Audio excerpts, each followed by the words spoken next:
the whole world to see. He pointed at the camera and threatened, "Mr. Alex, if you want your wife back, you'll exchange her for that lottery ticket." I calmly pulled out our marriage certificate from a drawer, my voice even more intense than the kidnappers. "Tell me, how much do you want to finish her off?" On the screen, my wife Sarah was tied up in a rundown factory, her face pale. The comments in the live chat were flying by. "Oh my god, this looks way too real. Doesn't seem like acting at all." The live stream quickly went viral. As viewership skyrocketed, Sarah's parents, Robert and Karen, found out about their daughter's kidnapping and frantically called me. Meanwhile, I was casually sipping coffee, interacting with the kidnapper. To speed things up and convince him to just end it, I transferred the last of our shared marital funds into the live streaming platform. The next second, the front door suddenly burst open. "Alex, what the hell is going on? My daughter's been kidnapped, and you're just sitting here sipping coffee?" I slowly put down my cup and glared at Robert. "Mr. Robert, I want to save Sarah too, but the kidnappers' demands are just too extreme. I can't meet them." The words had barely left my mouth when Robert rushed over, grabbing my collar. "What do you mean by that? Is my daughter's life not worth more than a lottery ticket?" Robert was trembling with desperation, his eyes filled with disappointment. "Mr. Robert, you know I'm broke. There's no way I'm giving up this lottery ticket. As for Sarah, don't worry. I'll definitely throw her a proper funeral once she's gone." Before I could even finish, Karen, who was standing nearby, couldn't hold back anymore. She pointed a finger at me and screamed, "You bastard! Sarah is your wife! How can you just stand there and watch her die?" I looked at the live stream footage as if nothing was happening. Right now, $1 billion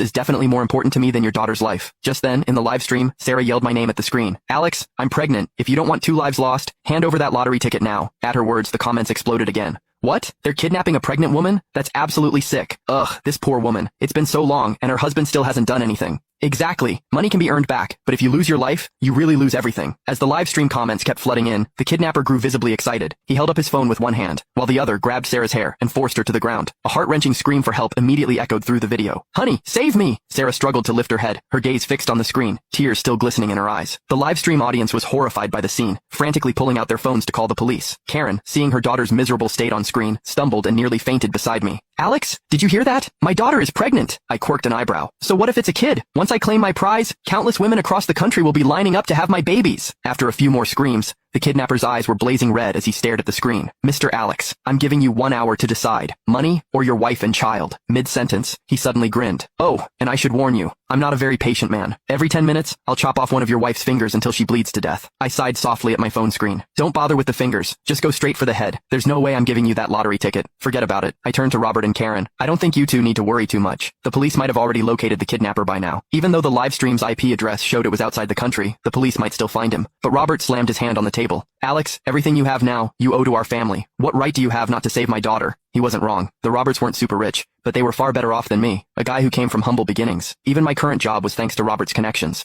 I was thinking about how to retort when a large group of police officers burst through the door. Captain Miller, leading the team, immediately focused on me as